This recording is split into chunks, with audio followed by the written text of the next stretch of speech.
এ কি শব্দ হলো? মিথিলা, ও মিথিলা, ওঠো। এ কি, পায়ের নিচে এত ঠান্ডা কেন? ওগো, ঘরে পানি ঢুকছে।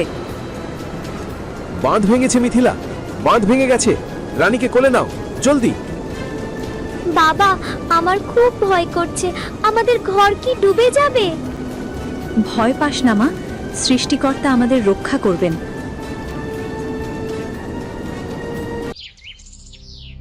গ্রামের শেষ প্রান্তে অবস্থিত এক বিশাল প্রাচীন বটগাছ। দুপুরবেলা মাথার উপর সূর্য তপ্ত রোদ ছড়াচ্ছে, চারপাশ নিস্তব্ধ, শুধু ঝিঝি পোকার ডাক শোনা যাচ্ছে। অর্জুনবাবু ধুতি আর একটা ফতুয়া পরে গাছের উপর বাঁশ ও দড়ি নিয়ে ব্যস্ত।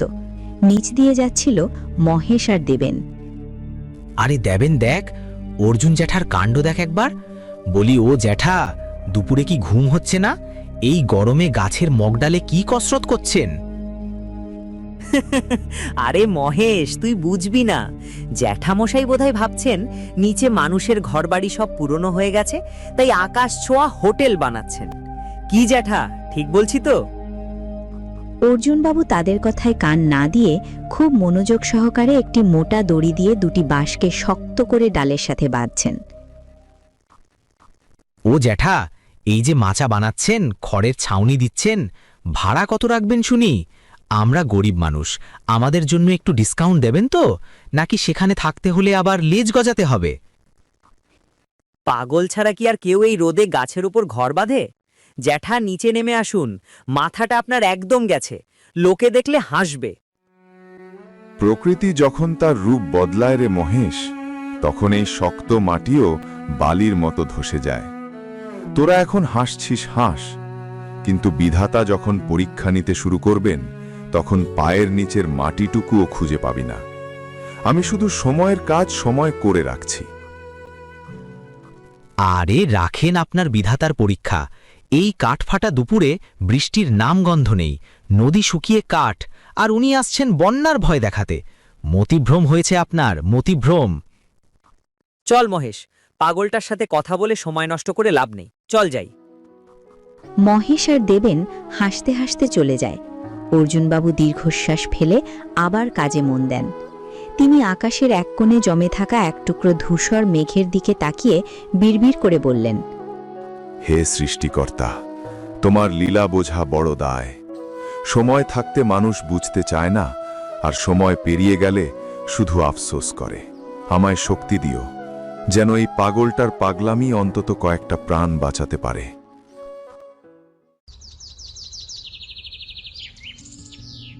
সিধুর মাটির বাড়ির বারান্দা। মিথিলা উঠোনে কাপড় তুলছে, আর তার পাশে বসে ছোট্ট রানী একটা ছেঁড়া খাতা নিয়ে আঁকিবুকি করছে। সিধু মাত্রই মাঠ থেকে ফিরে এসে একটা জলচৌকিতে বসে ঘাম মুছছে। অর্জুন জ্যাঠার কাণ্ডটা দেখলে তো? মানুষটা সত্যি দিন দিন কেমন যেন হয়ে যাচ্ছে। কেন, আবার কি হলো? আজও কি ওই বটগাছটাতেই ছিলেন? হ্যাঁ, আজও এই কাঠ ফাটা রোদে মাথার ঘাম পায়ে ফেলে গাছের মগডালে ঘর বাঁধছেন। সারা গ্রামের লোক হাসাহাসি করছে, আড়ালে কত কথা বলছে, কিন্তু মানুষটার সেদিকে কোনো হুঁশি নেই। কি যে মতলব কে জানে। মা, জ্যাঠামশাই কেন গাছের উপর বাড়ি বানাচ্ছেন? আমরাও কি ওখানে বেড়াতে যাব? না মা, আমরা কেন যাব? উনি হয়তো পাখির জন্য বড় বাসা বানাচ্ছেন। তুমি তোমার আঁকা শেষ করো। দেখো, মানুষটা বয়স্ক, জীবনে কত বর্ষা কত ঝড় দেখেছেন। তার অভিজ্ঞতার তো একটা দাম আছে। সবাই হাসাহাসি করছে ঠিকই, কিন্তু আমার মনটা কেন জানি একটু খুঁতখুত করছে। আরে কিসের অভিজ্ঞতা? বয়স হলে মানুষের বুদ্ধি কমে। নদী এখন শান্ত, বাঁধও মজবুত, উনি শুধু শুধু ভয় পাচ্ছেন। তা হতে পারে, কিন্তু বৃদ্ধ মানুষের কথা সবসময় উড়িয়ে দিতে নেই। তার চোখে হয়তো এমন কিছু ধরা পড়েছে যা আমরা দেখতে পাচ্ছি না। সৃষ্টিকর্তা কখন কি করেন তা তো কেউ বলতে পারে না। সিধু কোনো উত্তর না দিয়ে চুপ করে থাকে। মিথিলার কথায় তার মনেও যেন একটা ক্ষীণ সংশয়ের মেঘ জমে যায়।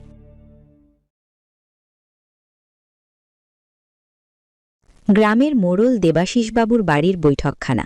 বাইরে আকাশ ঘুটঘুটে কালো হয়ে আছে। মাঝে মধ্যে দূর থেকে মেঘের ডাক শোনা যাচ্ছে। দেবাশিসবাবু আরাম কেদারায় বসে পা দোলাচ্ছেন। পাশে দাঁড়িয়ে আছে যুবক সাগর। এমন সময় হন্তদন্ত হয়ে অর্জুনবাবু সেখানে ঢুকলেন। দেবাশিস, সর্বনাশ হয়ে যাবে। তুমি একবার নদীর বাঁধের দিকটা গিয়ে দেখো। বাঁধের নিচের মাটি আলগা হয়ে গেছে। যে কোনো সময় বড় বিপর্যয় নামতে পারে। আরে অর্জুনদা, আপনি আবার শুরু করলেন। ওই গাছের ওপর ঘর বানানো শেষ হলো না, এখন আবার বাঁধ নিয়ে পড়লেন। আপনি কি জ্যোতিষী হয়ে গেছেন নাকি? জ্যোতিষী নই রে ভাই, অভিজ্ঞতার কথা বলছি। এই মেঘের রং ভালো না। উত্তরের পাহাড় থেকে পানি নামছে। বাঁধটা অনেক পুরনো। এবার ওই তোর সইতে পারবে না। সৃষ্টিকর্তার দোহাই লাগে, এখনই গ্রামের লোকজনকে সতর্ক করো। নিচু এলাকার মানুষদের সরিয়ে নাও। মোড়ল কাকা, অর্জুন জ্যাঠা যখন বলছেন, আমি কি একবার বাঁধটা দেখে আসব, যদি সত্যিই অবস্থা খারাপ হয়? আরে না না, ও সব কিচ্ছু হবে না। গত বছরও তো কত বৃষ্টি হলো, বাঁধের একটা ইঁটও নড়েনি। অর্জুনদার ইদানিং সব কিছুতেই বিপদ দেখার ব্যারাম হয়েছে। সাগর, তুই বরং গিয়ে ক্লাবে ক্যারাম খেলার ব্যবস্থা কর। এই বৃষ্টির দুপুরে ওসব কাজের চিন্তা রাখ। দেবাশিস, যখন সময় থাকে তখন মানুষ অন্ধ হয়ে থাকে, আর যখন বিপদ দরজায় কড়া নাড়ে তখন আর পথ খুঁজে পায় না। আমি আমার দায়িত্ব পালন করলাম, বাকিটা বিধাতার ইচ্ছা। হ্যাঁ হ্যাঁ, বিধাতাই আমাদের দেখবেন। আপনি এখন আসুন তো জ্যাঠা, অযথা ভয় ছড়াবেন না। আমরা অনেক ভালো বুঝি কোনটা বিপদ আর কোনটা নয়। অর্জুনবাবু মাথা নিচু করে ঘর থেকে বেরিয়ে যান। বাইরে ঝোড়ো হাওয়া বইতে শুরু করেছে। দেবাশিসবাবু উদাসীনভাবে আবার পা দোলাতে থাকেন, কিন্তু সাগরের চোখে মুখে কিছুটা দুশ্চিন্তার রেখা ফুটে ওঠে। মোড়ল কাকা, আকাশটা কিন্তু সত্যিই খুব ভয়ঙ্কর দেখাচ্ছে। ধুর, তুইও কি ওই পাগলা বুড়োর মতো ভয় পাচ্ছিস? যা তো এখান থেকে। গভীর রাত। বাইরে প্রবল বৃষ্টির শব্দ আর ঝোড়ো বাতাসের শোঁ শোঁ আওয়াজ। সিধু, মিথিলা আর রানী অঘরে ঘুমাচ্ছে। হঠাৎ এক বিকট মর্মর এবং ধপ শব্দে পুরো ঘর কেঁপে ওঠে। শব্দটা যেন পাহাড় ভেঙে পড়ার মতো। ওরে বাবা, এ কি শব্দ হলো? মিথিলা, ও মিথিলা, ওঠো। এ কি? পায়ের নিচে এত ঠান্ডা কেন? ওগো, ঘরে পানি ঢুকছে। বাঁধ ভেঙেছে মিথিলা, বাঁধ ভেঙে গেছে। রানীকে কোলে নাও, জলদি। বাবা, আমার খুব ভয় করছে। আমাদের ঘর কি ডুবে যাবে? ভয় পাস না মা, সৃষ্টিকর্তা আমাদের রক্ষা করবেন।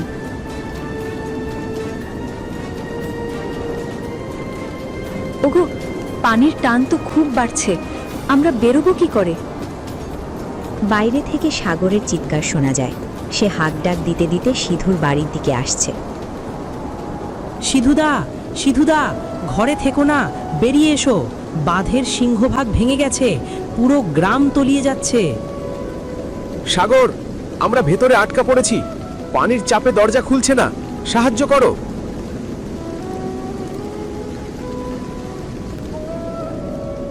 সিধুদা, ঘরে থাকার উপায় নেই। এই স্রোতে ঘর যে কোনো সময় ধসে পড়বে। চালে ওঠো, আমাদের এই টিনে চালটাই এখন একমাত্র ভরসা। মিথিলা, রানীর হাত ছাড়বে না। সাগর, ওকে একটু ধরো।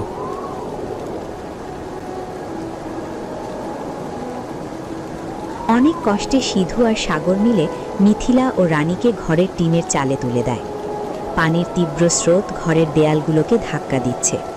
চারদিকে শুধু মানুষের আর্তনাদ আর পানির গর্জন। হে বিধাতা, এ কোন পরীক্ষা আমাদের?